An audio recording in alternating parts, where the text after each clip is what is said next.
Good evening and welcome to tonight's Willows City Council special meeting on June 25th, 2026. We will call this meeting to order at 4 p.m. First up is Pledge of Allegiance. Everyone please stand. Salute. Pledge.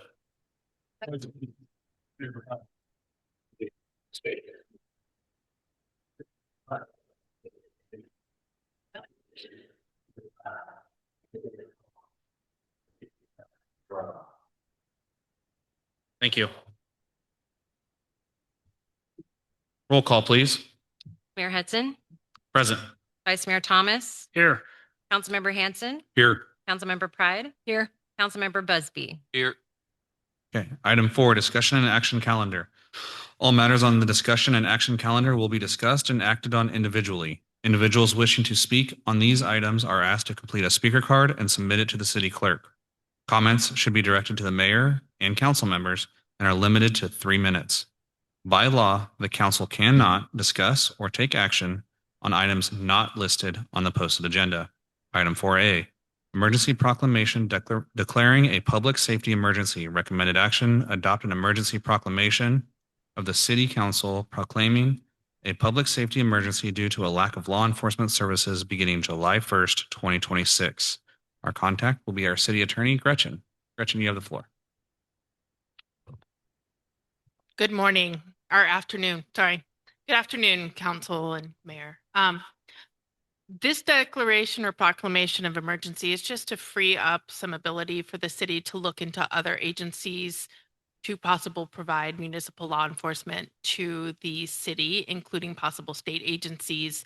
And so this was just another stopgap type of situation to deal with the issues that the law enforcement contract is terminating on June 30th. I'm open to any questions or concerns that the council may have. Okay. Council, do you guys have any questions for Gretchen regarding the proclamation? None. I guess my question would be, we did this came up as a last minute, Hail Mary, if you will, as something to look into, declaring a local emergency. And I had asked the question, well, if we do that, what's the process for asking the state for assistance? And I don't know, is it appropriate, council, to just share, our attempts to talk to the state or anything, what that looked like? It's a public record, so. Yeah. So my question was, if we're going to take this step, what does that do for us? What's the process? What's the timeliness of it if we in fact do it? So at my request from closed session on Tuesday night, the city manager did contact 2 different offices of the California OES, the governor's office and the attorney general's office on yesterday. Both Cal OES phone numbers went to voicemail. One stated that the mailbox was full and I could not leave a message. The other number stated that no one was available and I could not leave a voicemail at that number. I was able to speak with a representative in the governor's office who told me that I should send them a notification via their website portal so they could track it, but he had no information and could not answer any questions regarding process and or next steps related to a declaration and or potential response from the governor's office. He also directed me to contact the attorney general because this would fall under his and the DOJ's jurisdiction. When I contacted the attorney general's call center to speak with a live person, the center was closed and there was no way to leave a voicemail. Since all of these calls and efforts to contact someone at the state level, a representative from Senator Dolly's office reached out to me late Wednesday afternoon on this very topic. I'm coordinating a phone call with her for today or tomorrow, and this is from this morning, so that would be tomorrow, Friday, to update them to the extent possible and without breaching any confidentiality with our existing mediation and what's going on.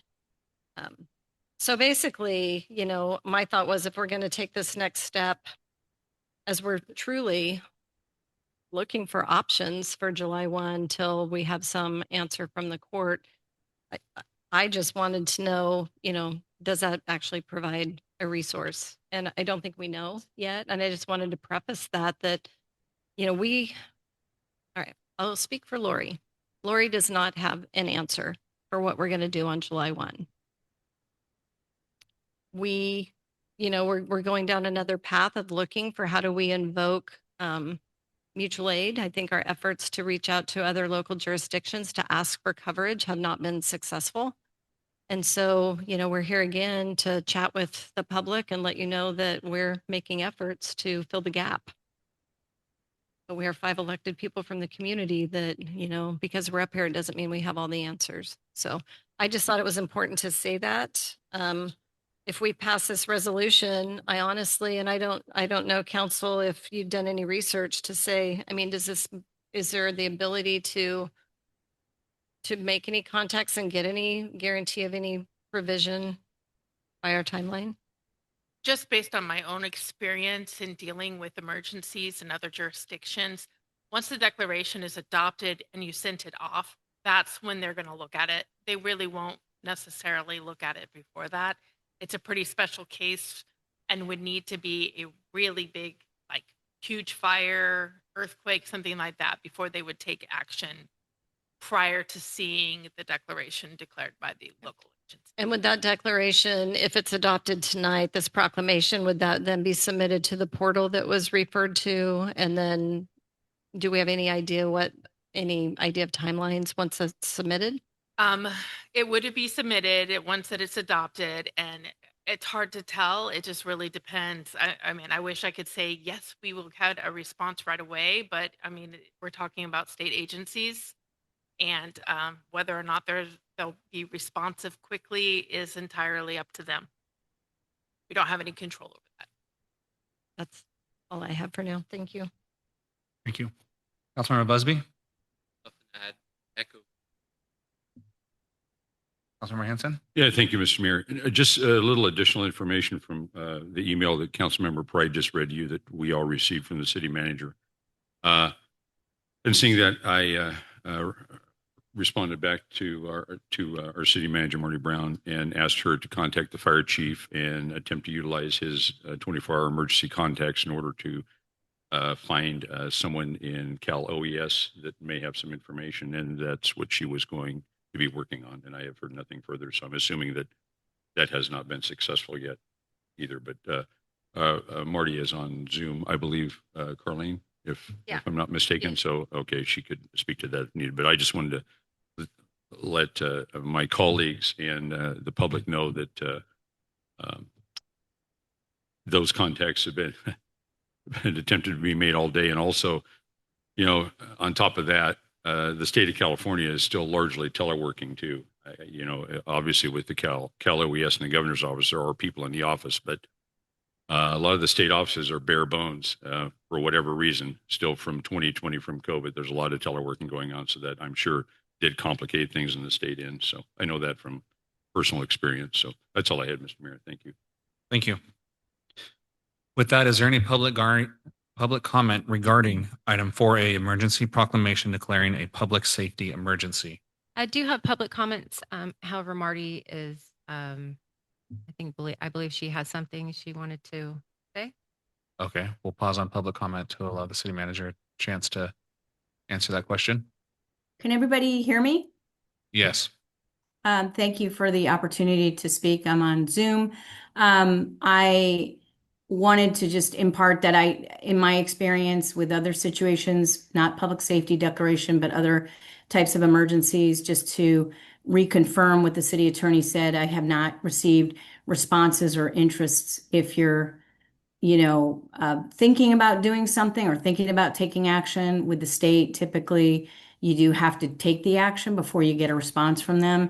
So my intention was, if the council does move forward with the declaration today, that we would execute it and get it signed as quickly as possible, and then forward it on to the Attorney General's office, Governor's office, and also the Cal OES offices. And since I did get a live person on the phone at the Governor's office, I would certainly follow up with them and say, okay, so I've now submitted this, but I can't get a hold of any of these other agencies. Can you help me get in touch with the Attorney General, because their call center's closed, and start imploring with more assertion once a resolution is executed that we really do need your help, and I do need attention to this matter as quickly as possible. So those are the next steps that I would recommend that we take, assuming the council executes the declaration today. That was everything. Thank you. Thank you. Okay, we will now continue with public comment. Karen Johnson.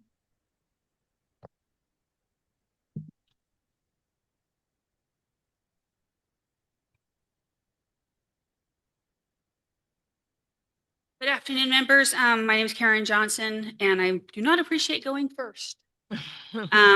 First, I'd like to mention that it's very hard being here, and I don't take any joy in reading this. For the last several years, I've watched the dysfunction and animosity grow around our city manager and our town.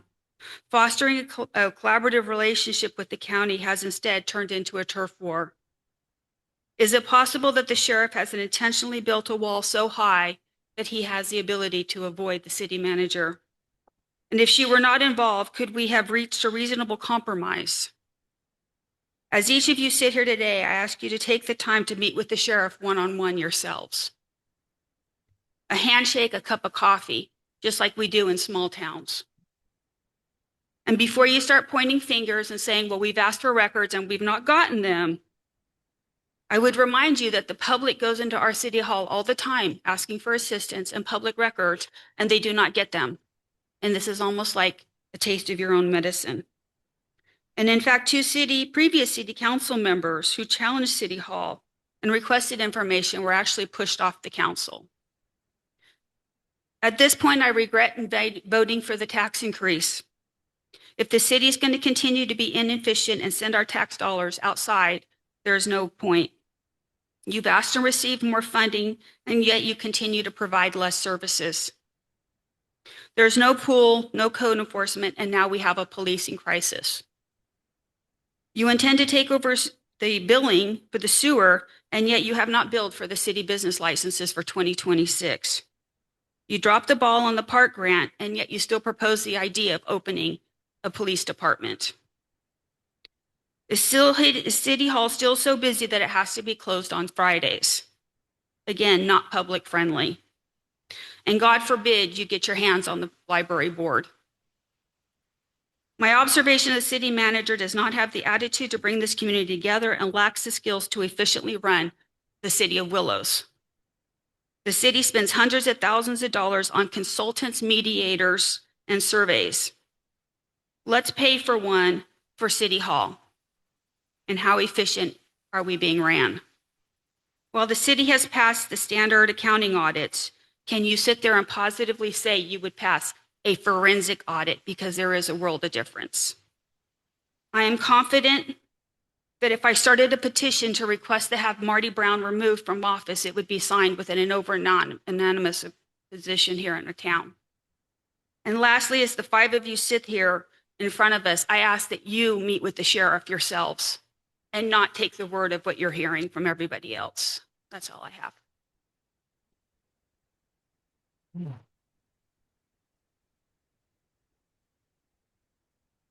Michelle Knight. Thank you.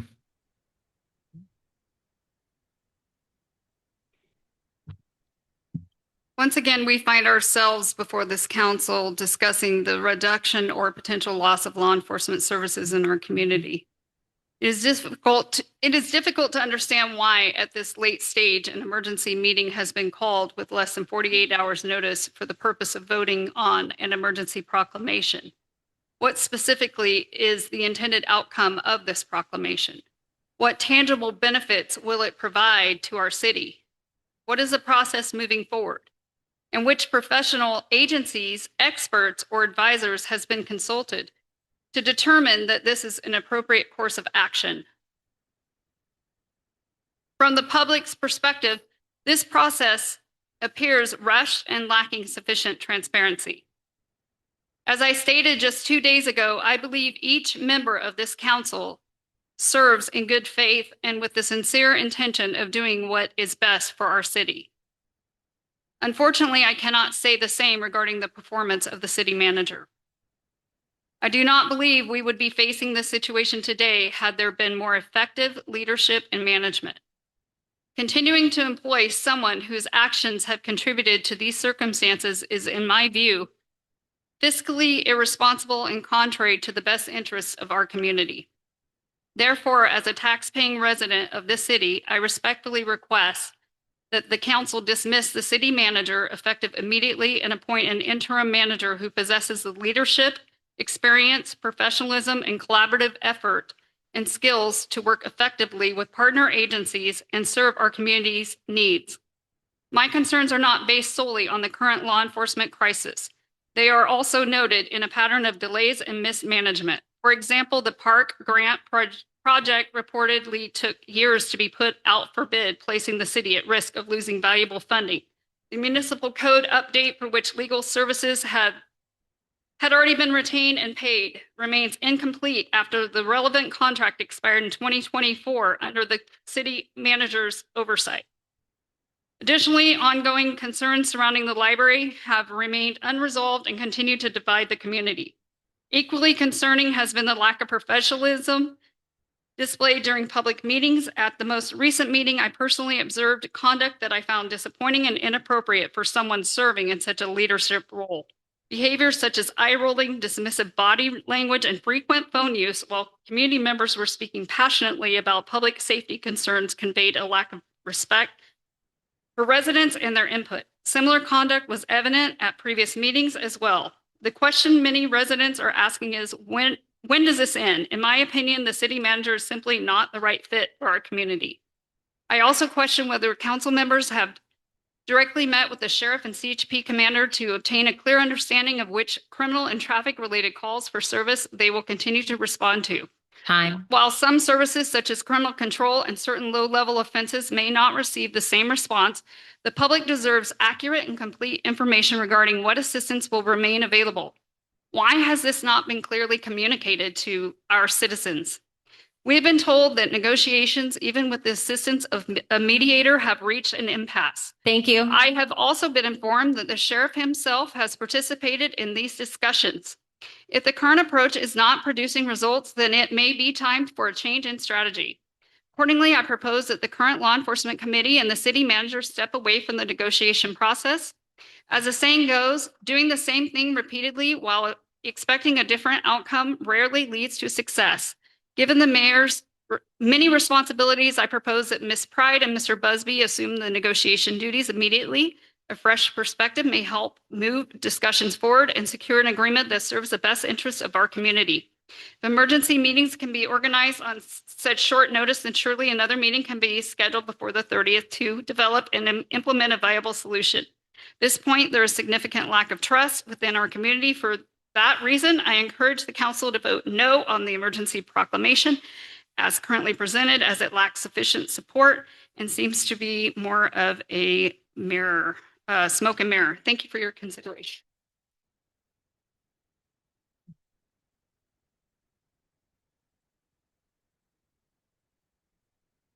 Mr. Mayor, I'd like to make a point of order.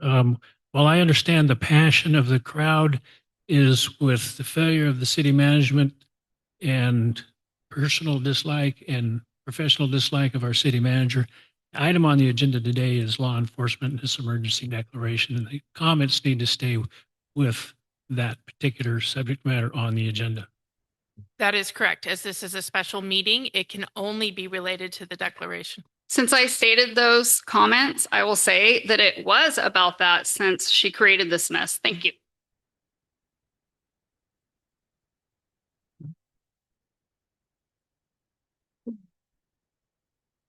So since I'm allowed to ask this question, at the end there, you said we should vote no against this emergency proclamation. Okay. What's your solution? What's the public solution? I'm new to I'm new to this too, right? This is the first time I think any of us have been in this position. Is that fair to say? No, we had never been to this point when we were doing this 3 years ago. Hold on just a second. Hold on. But Hold on. we're gonna ask for order. Okay. So I'm curious. You mentioned voting no, so I do. I genuinely believe that. I think what should or possibly could still happen is that people meet with people from this community. You're from this community. All of you are from this community, or you wouldn't be on this council. Mhm. But it needs to be people from Willows meeting with people from Willows. I asked, I begged, you weren't here respectively, but I asked and I begged, I literally used the word beg for people to meet with the sheriff without attorneys, without Ms. Brown, because I think more can be accomplished sitting down, as someone mentioned earlier, with a cup of coffee. And at least coming to some kind of resolution, short term may it be, until a transition can be made. But when accusations are being made falsely, people and their careers and their reputations are being insulted. And when you come from a law enforcement background, that is one of the worst things you can ever do to a law enforcement officer. And what I'm saying is, let's sit down and calmly and professionally have a conversation. And I encourage someone else. It's obviously not working what we were doing, right? So maybe even, I know you're very busy. Maybe you could be one of those people who sits down. Maybe Miss Pride can, Mr. Busby. I don't know. I know you're busy as well. Very, very busy. But I also know you all have a passion, and you guys did too. You tried very, very hard. I believe that. But we all need an answer here. But also, who has met with the sheriff and the CHP commander? Who's asked what services are still going to be provided? Because I think there are still some going to be provided. And this group of people sitting here and the rest of the community need to know that. And they need to know what is going to still be provided July 1st. No one's asked that. No one's asked the sheriff that. No one's asked the commander of the CHP that. And do we want the National Guard or other CHP officers from out of the area coming into our small town telling, where they aren't familiar with people, where they aren't familiar with our criminals? Okay. I mean, I appreciate it. I think I got you. Okay. Mason Holly. Okay. And I just want to state, I'm not here to cut anybody off, and I'm not trying to do that. I do want to hear your concerns, and that's why I understand we do have a 3-minute timer. However, she was reading from a script. She had direct points. So I was willing to let you continue on beyond your 3 minutes. Okay. So I do appreciate what you have to say. I'm here to listen. So I'm not trying to pick a fight with anyone. I think we're all here for the same reason. It's because we're concerned about our community. So, Mr. Hawley, I apologize. I didn't mean to cut you off on your walk. So just for clarity, obviously I'm here as citizen Jason Hawley and not a member of the sheriff's office. So I apologize for any redundancy, but I had asked to go after Michelle just because it kind of piggybacks what she's saying. I guess my question is, and I realize this isn't a question and answer, but why have we waited until 6 days before this contract has expired to be doing all this? So along with that, how do I word this? I'm aware of a meeting that took place in February with our negotiating team and your negotiating team, which included yourself, Mayor. And when the sheriff's office negotiating team left, they were told, we will get back to you with our response. There was nothing. A month later, 2 members of that same negotiating team from the sheriff's office came to speak with the city manager. She either wouldn't or couldn't meet with us. She was leaving for vacation the next day, and that was the end of it. All of this could have been dealt with 4 or 5 months ago, but yet we're here standing, and now it's an emergency. Anything? I get it. I would have to talk to our city manager to see if I can discuss what was said in that meeting. I'm not even asking Because for I what think was that- said, Yeah. but if we were not in that different of a position Mhm. then that we are now, so why now? Why not then? Because, well, Sorry. Gretchen, I'm not sure what can be discussed about that, but, and it's not having to do with the proclamation. So I don't know if I can say anything. And It's beyond the scope of what special meeting is for today. All right. Thank you for your time. Thank you, Jason. Jason, thank you for your comments. Marlena Sparkman. Thank you. I'd like to second Matt Busby being volunteered for anything. I'm just kidding. We all live here, friends, neighbors, small business owners, managers. At the end of the day, we're still going to be here, but our city manager isn't. We have skin in the game because we live here and it matters to us. It matters in our heart and it matters in our soul. We're here not for a paycheck. We're here because we love this community. Certainly the 5 of you wouldn't be doing this if you didn't care about this community, because you sure don't make enough money to want to volunteer, right?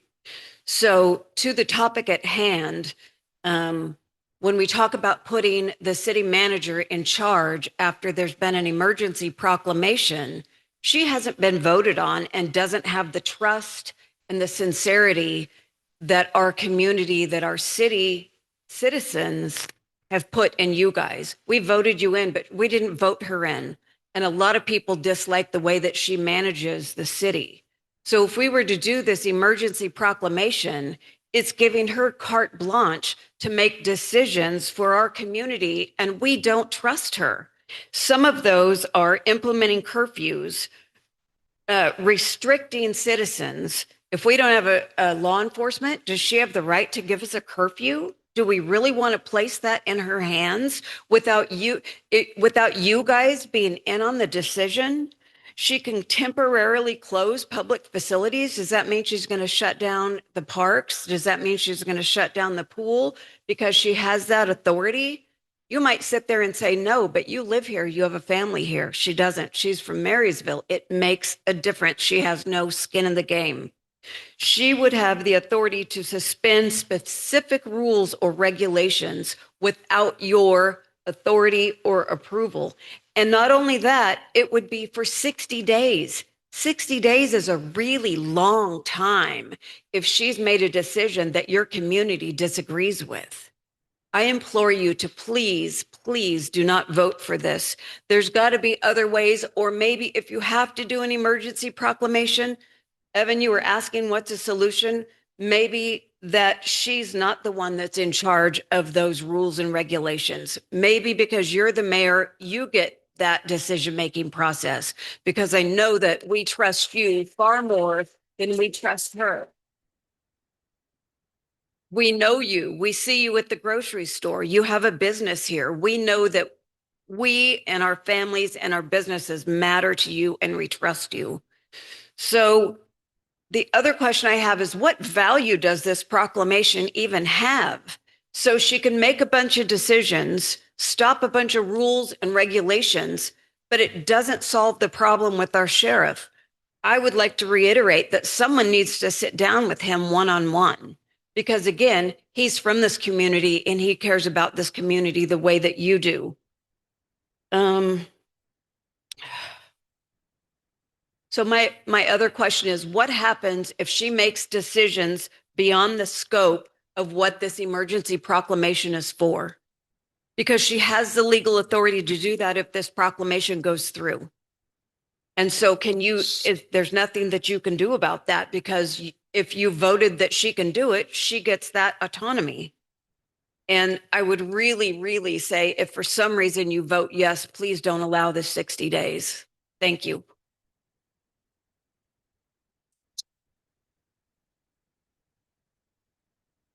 Thank you, Marlena. So in regards to that, it says the city manager. It does not state Marty Brown. City manager always responds to the council. So if there's something that the council deems was unnecessary or unfair, obviously there would be another decision to be made at that moment, which would unfortunately take 24 hours, because remember, our hands are tied by certain rules and regulations, and we can't just talk about whatever we want up here. And I think that's fair to say, and I think my colleagues would agree with that. So I do believe that with that, we can still hopefully make changes to this as we continue to have our discussion after public comment. So thank you. Victoria Shipley.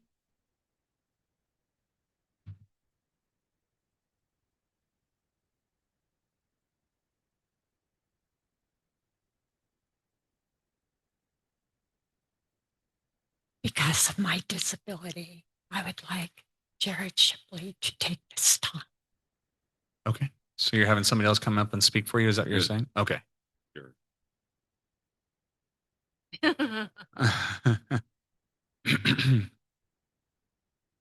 So just for a point of clarification, I'm speaking for myself. You're speaking for yourself. You're not going to speak for her and then for yourself? No, just for myself.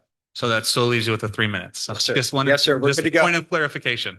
So thank you, Mayor, council members. I'll try to keep this brief as some of my comments pertain to past comments. I would echo the comments of the last two speakers that each and every one of you pick up the phone and call the sheriff, see if he will accept that call. And my hope is that he's streaming this right now and he's listening and he understands that any call from the 5 of you is a call from the 50 of us. And it just reflects everybody in the community and not somebody individually. I also would like to see a fresh face, and if we can continue into any sort of negotiations with the sheriff, then we switch things up. I do agree that past negotiations or conversations haven't happened and a lot of bridges have been burnt. That's super unfortunate, but we all still do live in this community.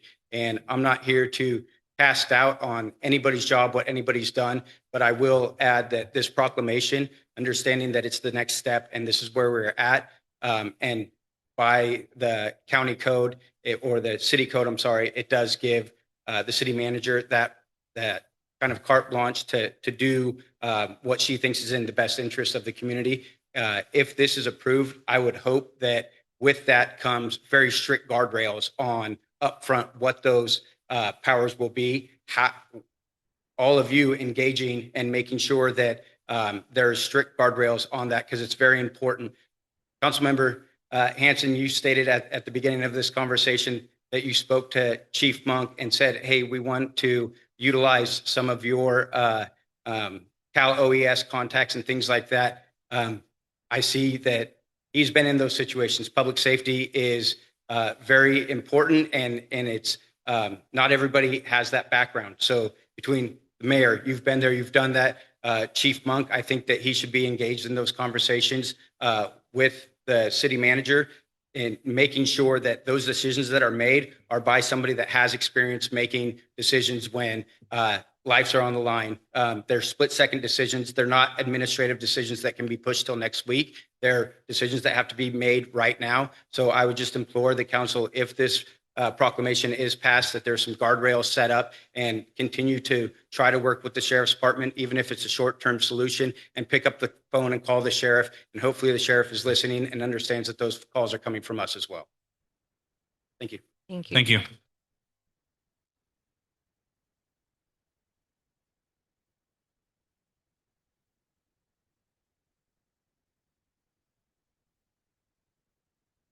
It is.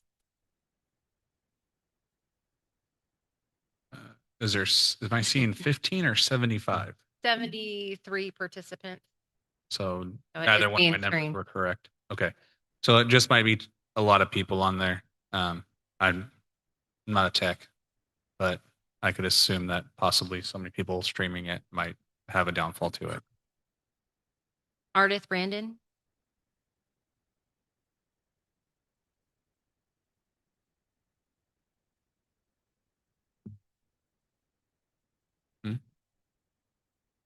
My name's Ardith Brandon, and it's really kind of short and sweet. How did we get here?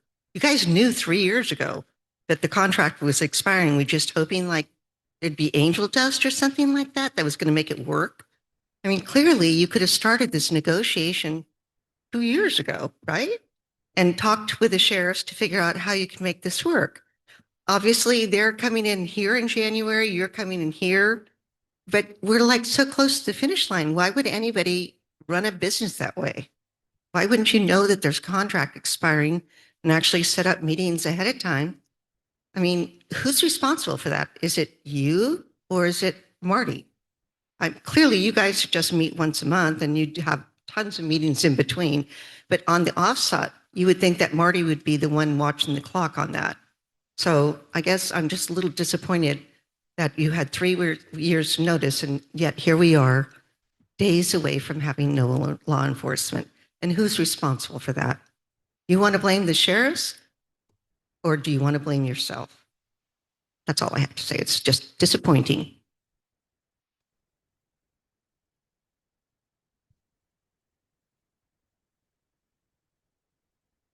I have no other speaker cards.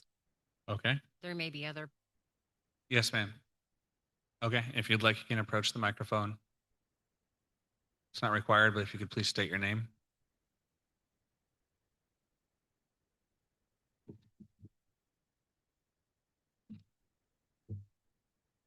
Mayor, Councilman, thank you. I've had one interaction with our city administrator, and it was a disaster. I recently went to a Board of Supervisors meeting that the sheriff addressed the Board of Supervisors before a group of us were introduced. And I saw a man who was very professional, who was very tired and really pissed. He said he can get nowhere on the negotiation. There is no openness, no willingness to deal. He's had it. He didn't want to go a step further. And I said, well, I talked to him afterwards and I said, well, she wants a 3-year deal. So we're going to wait 3 years before you come around with a deal. Because that's exactly what happens. People are negotiating, and one of the manipulations in negotiation is to push them to the wall to the point where they're making bad decisions or not the best decision. So I think we're at a wall, and we need to find an alternative decision that suits everyone here. And I would say that there are retired judges, there are retired policemen, there are retired associations of these people that are pools for us to go to ask to manage in this position. So that if we have to declare an emergency, which I think is the very last thing you want to do, we at least have someone who has experience and the ability to build trust. I listen to every one of us and say, we don't want the guys from LA here because they don't understand us. Well, I'm sorry, we're all supposed to be law-abiding citizens. And the way you treat people in LA should be no different than you treat us. And I don't want the LA thing at all, but there has to be a way to come to some sort of closure that suits us. And one of the things is get rid of part of the problem. Get somebody who can negotiate with a straight mind and an honest heart. Thank you.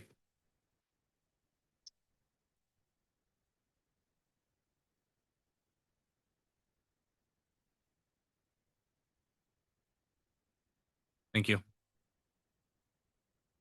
All right, with that, we will continue on to council comments. Vice Mayor Thomas. Obviously, this is the last place we want to be. It is not something that we worked for. We initially started December 1, 2025, talking about renewing our contract. We had multiple conversations beyond that. It became clear to me that establishing the police department was a requirement of the sheriff's office to continue the contract. Now, we have investigated the cost of establishing a police department.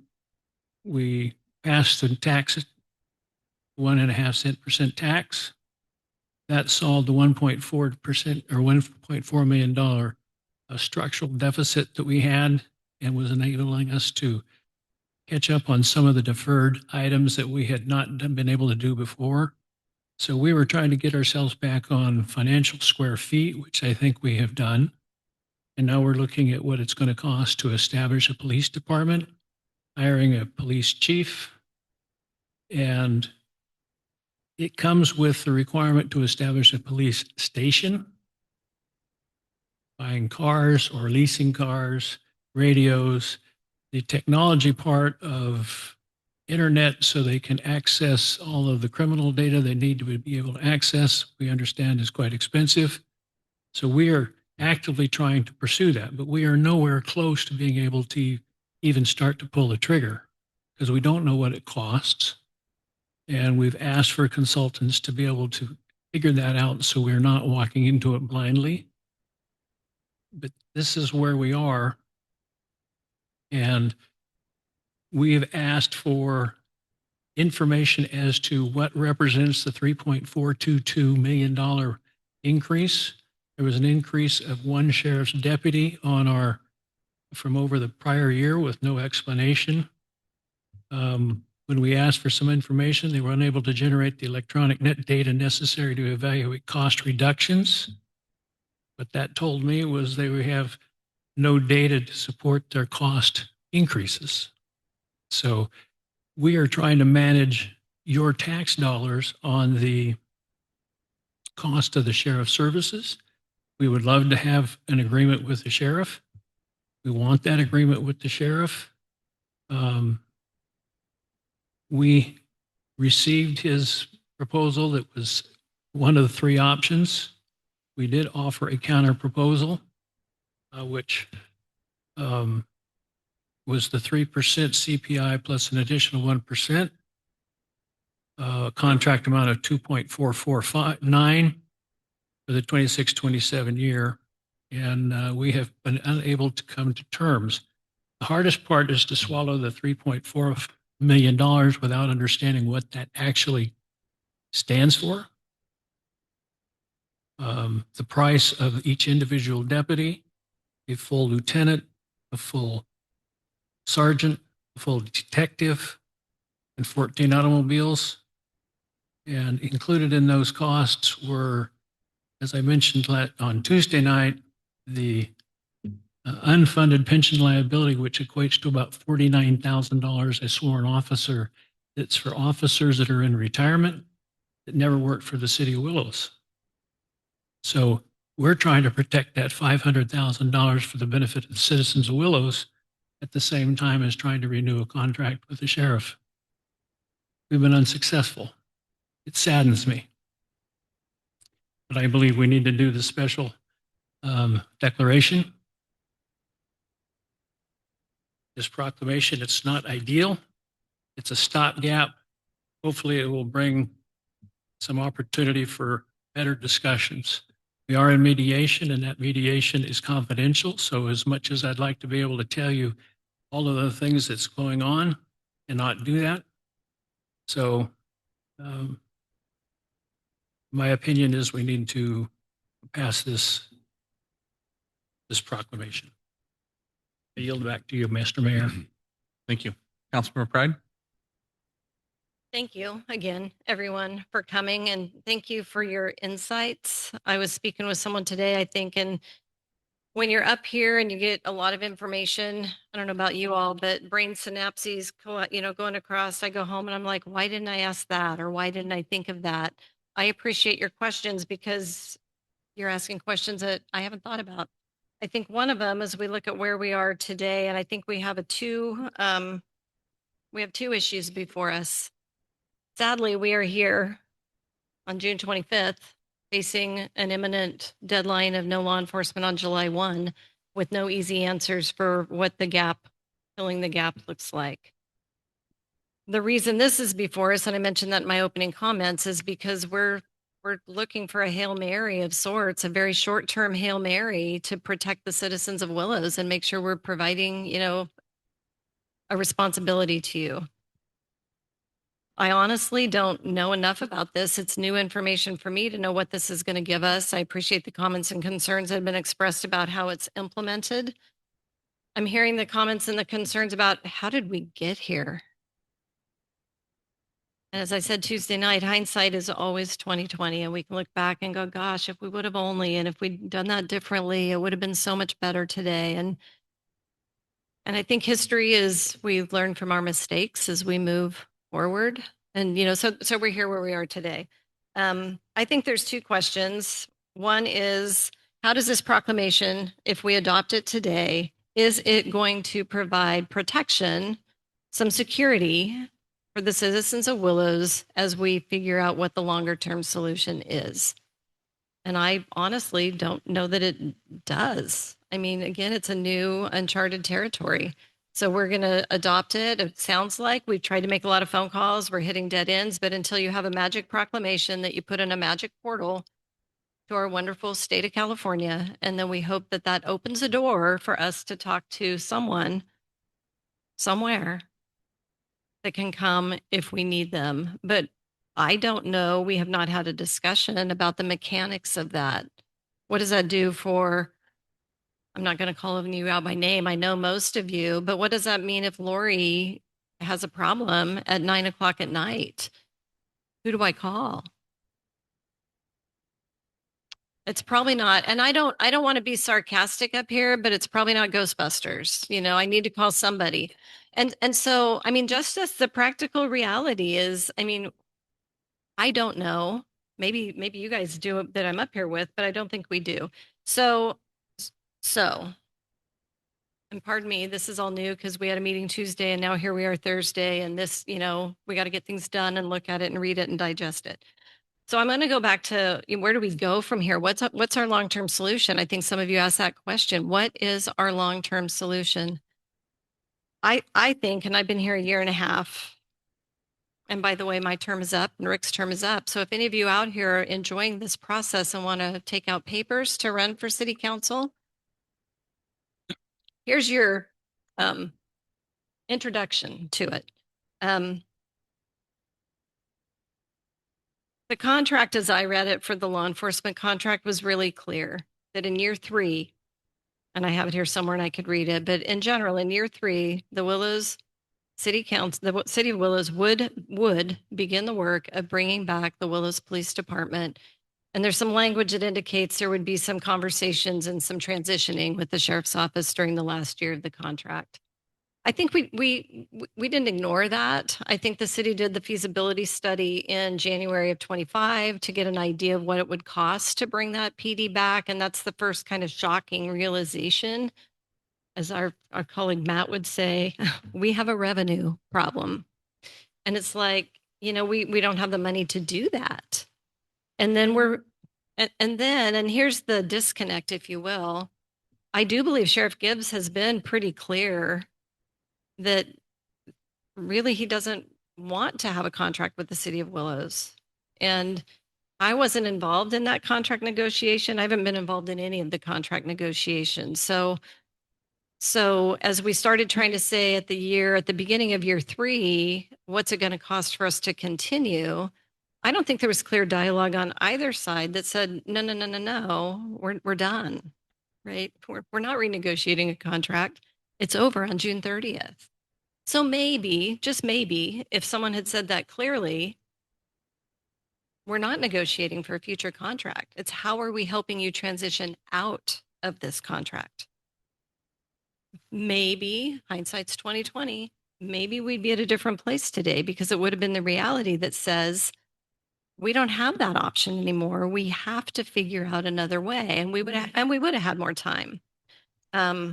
But we had some conversations, and I'm not pointing fingers. I think at this time right now, I appreciate the comments that more gets done over a cup of coffee and candid conversation and some mild disagreement to get to a better outcome.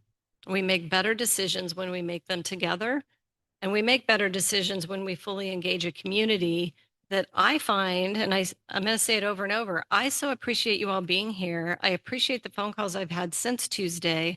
I appreciate the conversations because you think of things that I didn't think about, right? We make better decisions together. So for me, will voting on this proclamation tonight, will a yes vote solve our temporary problem? I don't know if it will. I mean, I just don't know. I can hope that it will. I can hope this will bring us resources, but we're still in a place of discovery. We don't really know. But is it a tool to provide a measure of protection for you all? Well, I mean, I don't know. No, yes, maybe.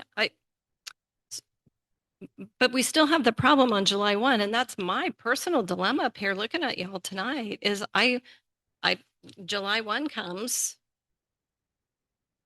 So that's where I am. I'm undecided yet on my vote on this actually, but I just wanted to say, I believe, and this is kind of a question to Sheriff Gibbs if you're watching, and I said it Tuesday night in our closed session, I believe. I just said, can we still negotiate a contract with the sheriff's office? Is the door closed? Has the door been closed on us because maybe we haven't been good players for whatever reason? Or is that door still open where we can still move forward at least for a period of time? Because we can't bring a PD back overnight. So we have a very real problem here tonight. And yes, and I will own it. Shame on Lori, because I didn't think of all the questions. I didn't have the crystal ball. I didn't envision that I would be sitting here today looking at all of you going, I should have made better decisions. I should have asked better questions. I should have known more about law enforcement. I should have been known more. I just, we don't know. And I'm not going to cry, but I do love this community. And it's very hard, very difficult But I'm not feeling anger from you guys. I am feeling concern, and so am I. Am I afraid of what might happen to me in the lack of law enforcement? Absolutely not.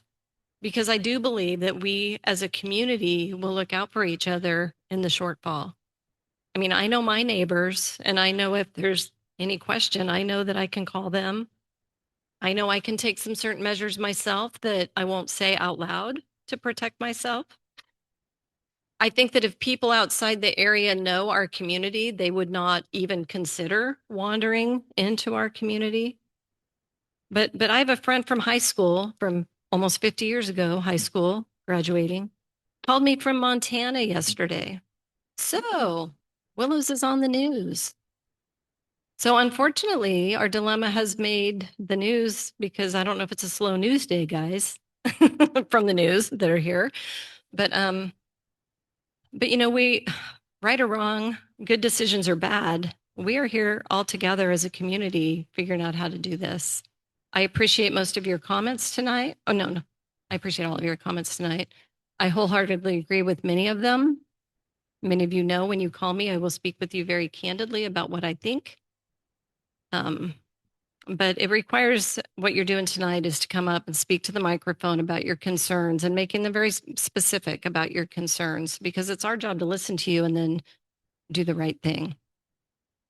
And with that, I'm finished for now. Thank you. Mr. Mayor, if I may, Mhm. I asked for this meeting to start at 4 p.m. because I have a 5 o'clock obligation that I must attend, and I need to be leaving. What I propose to do is make a motion to approve the emergency declaration, have it seconded so I could vote yay, and leave the balance of the discussion with our fellow council members so you could vote at a later time. Does that work sufficiently?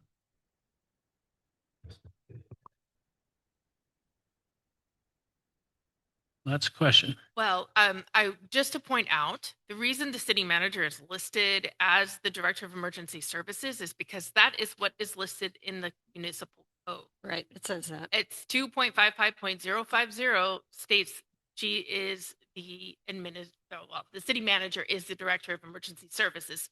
There's no way of changing that. That's what code states. Emergency plan is there should already be an adopted emergency plan that the city can operate under. Realistically, the purpose of this is to get the declaration to the individuals at the state level to see if we can get any resources. That's the purpose of this declaration. It needs to follow the emergency plan that the city has already adopted. So Gretchen, can I ask the question then? If this does come up for a vote and it does get passed, is there a way for us to set a second special meeting next Monday or Tuesday before this is passed, for us to have further discussion on the municipal code that states the city manager is in charge, or that emergency code and how that reads? Would that be possible to do? And then before this would even come into effect, we could possibly have those changes in effect? Changing the code? Mm-hmm. No, because that takes 30 days. Mr. Mayor. At least Oh, I'm ask. sorry. This I'm is sorry. a code section from 1972. Right, It's right. been around a long time. Yeah, Mr. Mayor, if I may, I heard a comment from somebody in the audience. I'm sorry, I just heard it. I didn't see who it was from. That does this mean the city manager or police chief? No, absolutely not. Just to clarify, the city code, as probably all 300 and some cities in the state of California say the same thing. As you know, the city manager is in charge of day-to-day operations of the city, or the city code, in every city, every incorporated city that has a city manager. That's what the city manager does. City manager reports to the city council, right, as does the city attorney, who is Gretchen. So the city manager is in charge, right, and the city manager, as a manager, does often have other subordinates under in this case, or Marty Brown's our city manager, obviously. All of the city employees in the city of Willows report or work under the city manager, and they report to their specific department heads. So Marty's in charge of the department heads, right? The department heads are supervise the employees, and that's how it all works.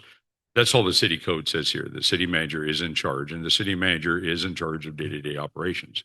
So having been in a number of countless local emergencies, I know Jared made a comment about that. Yeah, I know how this works. This is a little different because we've obviously never been in this position. I don't know if any city in California has been declaring a public safety emergency, but this is an insurance policy, if you will, a stopgap measure in the event that you got to get going, Rick. I'm sorry, that we need law enforcement coverage. And I can assure you from a lifetime in law enforcement at all levels, including almost 15 years here with the Glenn County Sheriff's Office. I will request quiet while the council is talking, please. Oh, thank you, Mr. Mayor. This is only an insurance policy in the event that an agreement of some sort, temporarily or permanent or whatever, is not made with the Sheriff's Office.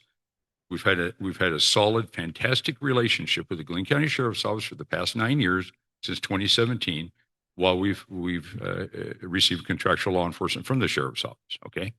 And the men and women of the Glenn County Sheriff's Office I admire and respect. I've been there. I know how it works, right? So they do very good service for us. This came down to an affordability issue, right? Mr. So, Hanson, I'm sorry. I second the motion. I need to move. I second the motion. I'd like to move that the city approve an emergency proclamation of the city council of the city of Willows proclaiming the public safety emergency. I second the motion, Mr. Mayor. I have a first And I and would like second. to register my vote as yay. And I apologize to the crowd. But we all have a life that we have to live, and I have an obligation to attend, so I will beg my leave. Thank you, Vice Mayor Thomas. Good night. With Good night. that, we will continue with council. Any further comment, which will be ongoing?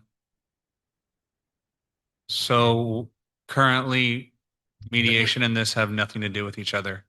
And this is currently council comments. And I have to apologize, but Councilmember Busby, do you have any further comments?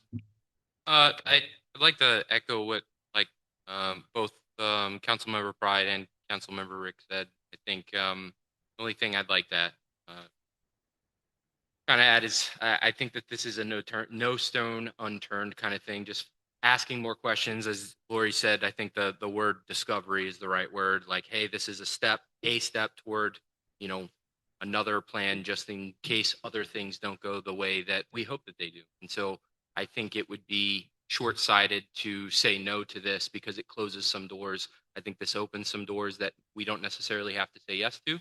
And so I think it's the right thing to do. Councilmember Hanson? Oh, thank you, Mr. Mayor. Yeah, exactly. I echo Councilmember Busby's comments. I appreciate everyone for being here and for your comments. You're here because you care about the community. We care about the community. I was born here. I don't want to die anytime soon, but hopefully when that happens, I hope it's here somewhere, and not today here, hopefully. But anyway, we're here because we want to be here, and you're here because you care, and thank you very much. Yeah, this is just an insurance policy if we need public or law enforcement protection for you. Our number one duty, and I said Tuesday night, many of you were here, our number one sworn obligation as city council members is to provide public safety, police and fire. I also link portions of public infrastructure with that for public safety. Generally with, I know Vice Mayor Thomas had a commitment he had to get to, and I appreciate that. And we took care of that initial business, but this is just in case. Hopefully we can come to an agreement to continue law enforcement protections with the Glenn County Sheriff's Office. That's what I'm hoping for, and that's what I'm praying for. Okay, we've received good service, and we started making steps.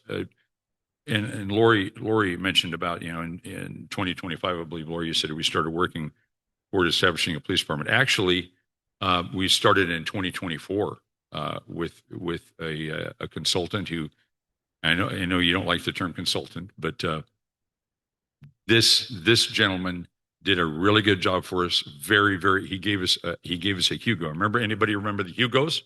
Those deadly little cars that haven't been built for 30 years. They're cheap. They were cheap. He gave us the bottom basement Hugo cost for it. He didn't charge us very much at all. He did a lot of pro bono work for us. It was very inexpensive. Anyway, we started in 2024 with the process, and it strictly comes down to money, right? It's all money. It's expensive to run a government operation and provide all the public services, as we know. Public safety costs the most, just because it does. It's high risk. There's a lot of litigation. There's a lot of responsibility that goes with it. But we're sworn to provide public safety for you, and this action tonight is only ensuring that continues in the event that we cannot come to some type of an agreement between now and midnight, June 30th, July 1st with the sheriff. I've like I started to say earlier, I work in a number. I mean, countless local emergencies. I know how that goes. I worked as a sworn law enforcement officer and a supervisor and a manager in a number of them. They've all been natural disasters. They've all been natural disasters, fires, floods. Generally, here they're floods. We have flood events often. Those are usually our local emergencies. Local emergency. I hope this never happens, but pray to God that it doesn't. But in the event of an airliner crash in the county, look up in the sky. How many fly over here every day? Probably 100 or 200 every day. In fact, we're right under the I-5 of the skies. But anyway, so this is similar, but with a different twist. Anyway, that's all this is. And that's really all I have to say, Mr. Mayor. Thank you very much. Oh.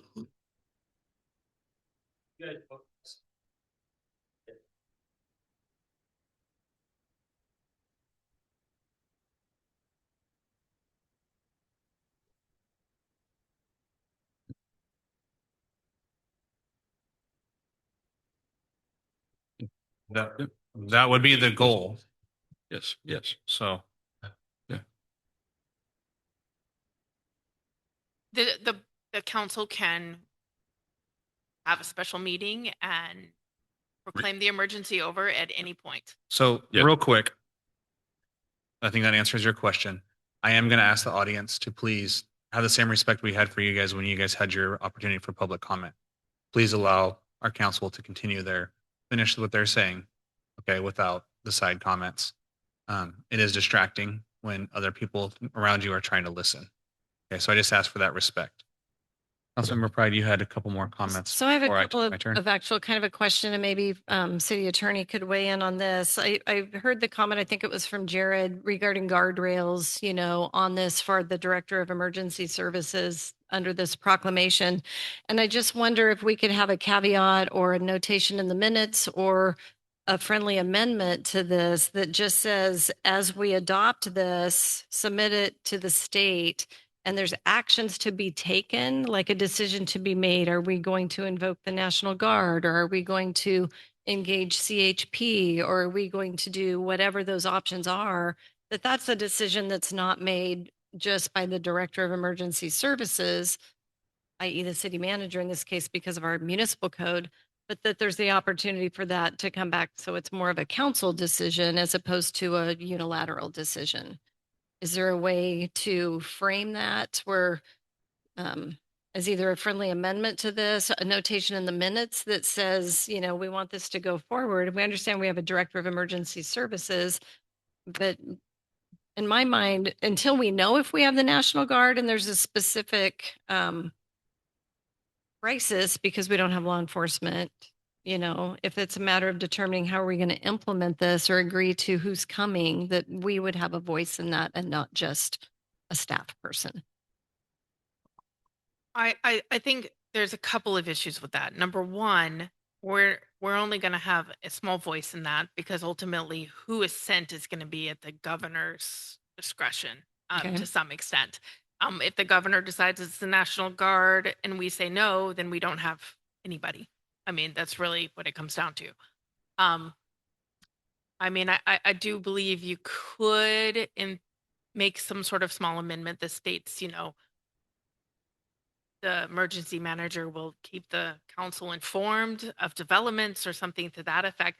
But the entire purpose of having emergency response for any disaster Mhm. or any emergency response is so decisions can be made quickly Mhm. without always having to bring it back to the council, because that of course does slow things down when you have to bring everything back to the council. And I think they're really good questions. And I see Jared has his hand up again. And this is an unusual circumstance. It's not your normal emergency. So it's kind of finding that balance of emergency, like the plane just fell out of the sky or the bus just crashed, versus whatever this emergency might end up looking like. I don't know if you want to take Jared's. Sorry, ma'am, I'm sorry, you in the tie-dye, you've had your hand up for a while. Ma'am? Please step up to the mic. Can you, Yeah. I apologize. Can you guys please step up to the mic so then all the participants can hear you? My name is Becky Pescator, and I would like to know if you guys read the sheriff's press release today. Did you? I haven't seen Did you? No, I haven't seen. Did a press you? release. No, I haven't seen a Did press you? release. You did. No. And we don't know if Rick did. So anyway, he basically is saying that he's going to take care of our community just because you haven't come to a decision on what to do, because they're Glenn County sheriffs and we're in Glenn County. So I don't know why we have this big giant, oh, we better get these guys when he's already saying that he's going to take care of us. So that was something posted today while I was at work. It happened today. I read it Happened. this morning around 11. Okay. It's on Facebook or the Willows page or Sheriff's Department, Glenn County Sheriff's Department page. Just click on it. You'll see it. And Yeah. I think you guys all should read that, maybe even read it out loud for everyone to hear. So before you make a decision that none of us want. Well, thank you for sharing that, because I have not seen that. I did not know that existed. Jerry, go ahead with your question, please.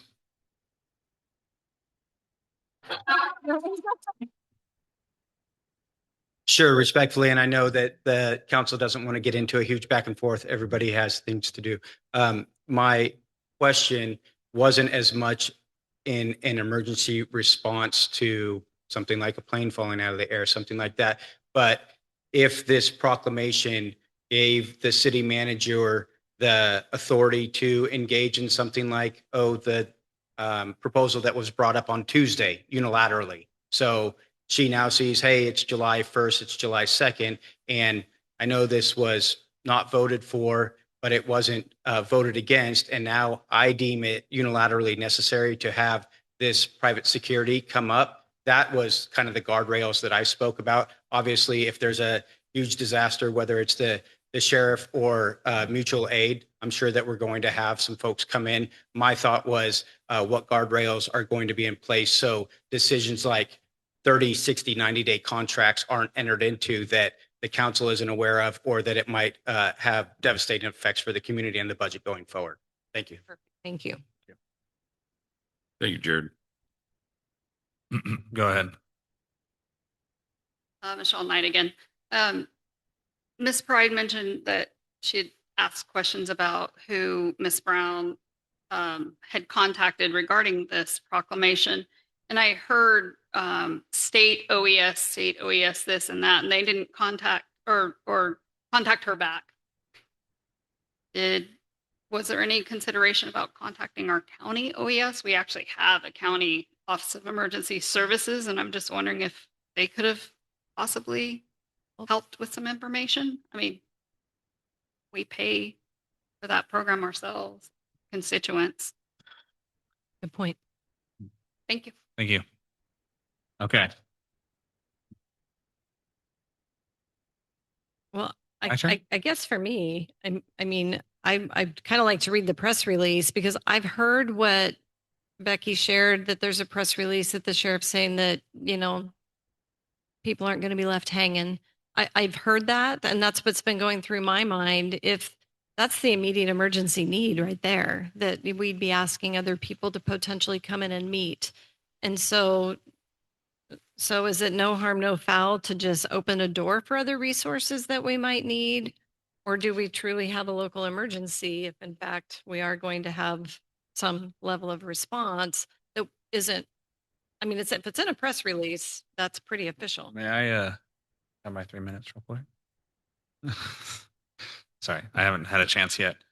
For those of you that don't know me, I'm Evan. I live here in town, obviously, as I'm sitting up here. I also am raising 3 boys of my own.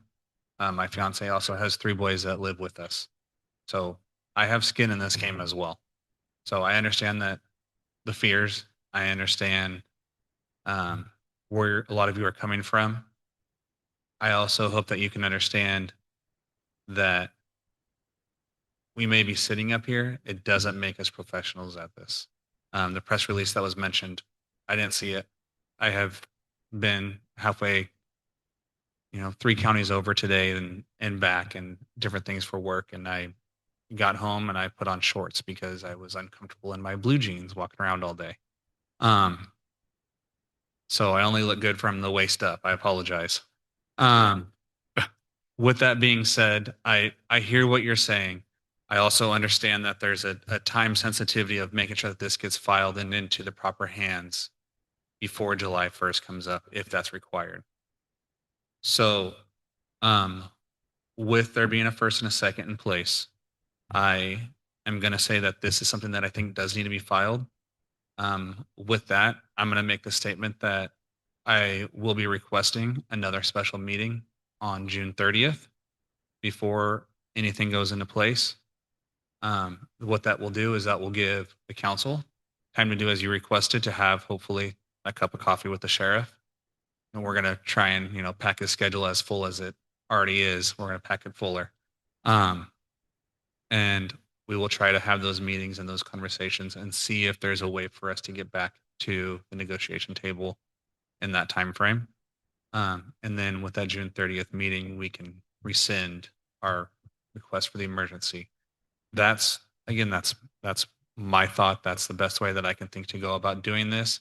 I'm afraid that if we wait until June 30th to enact this and nothing's able to happen, then we're going to be, without a better phrase, we're going to be up a creek without a paddle. And I don't want to be there. I don't want to put you there. I don't want to put myself there. I don't want to put my kids there. And so for me, that's where I'm coming from on this. I do appreciate seeing such a great turnout. Honestly, I wish every city council meeting had this many people and had some public comment. But I understand nights are busy and sometimes we stay here late. And I appreciate my colleagues for filling in on Tuesday and taking up a long evening for themselves. So with no further council, further council comment? Mr. Mayor, Okay. Mayor, very briefly, just, this action, as our city attorney said, this action can be rescinded at a meeting of the city council like that. Okay. With a motion, a second and a vote. Okay. And just to alleviate any concerns, if we need to pull the switch, hopefully we won't. All right. I hope we won't, but if we need to, not 100% certain, but I can pretty much guarantee you that if another agency has to come in and provide law enforcement, it'll very most likely be the California Highway Patrol. Very most likely. Okay. I can pretty much assure you're not going to see National Guard rigs running up and down the streets of Willows. Okay. We're a town of 6,200 people. All right. CHP, the California State Police was disbanded and they merged and became the California Highway Patrol in 1993. So CHP is technically the state police. So that would be most likely the agency. Okay. CHP officers are well trained, well equipped. They know how to handle things. Okay. So I'm very comfortable with that. And like I said, the city manager is in charge of operations. Obviously, the city manager will defer to her experts in-house, and our public safety expert in-house is our fire chief. So anyway, this is simply an insurance policy if needed to make sure that law enforcement, that you have 24-hour day, 7-day a week, competent law enforcement coverage. Okay. And they're not security guards. Okay. It's a good thing. So that's all I had, Mr. Mayor. Thank you. Yes. I see one more hand up in the back. I'm sorry, can you come up to the mic? If it's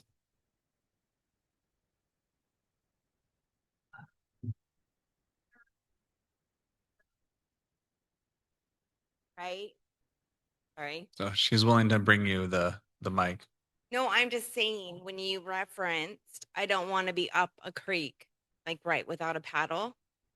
Right. I don't want to blow a hole in the bottom of what canoe I still have left. Yeah. Okay. We're in the I creek. get that. I understand that. That's the whole point of this meeting tonight, and I understand that. So with that, we do have a first and a second on the table. With one yay vote, this will be roll call.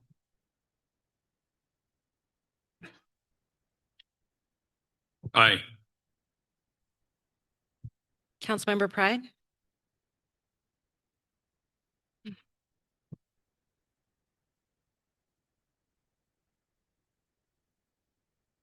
I don't know if it's going to matter what I say. I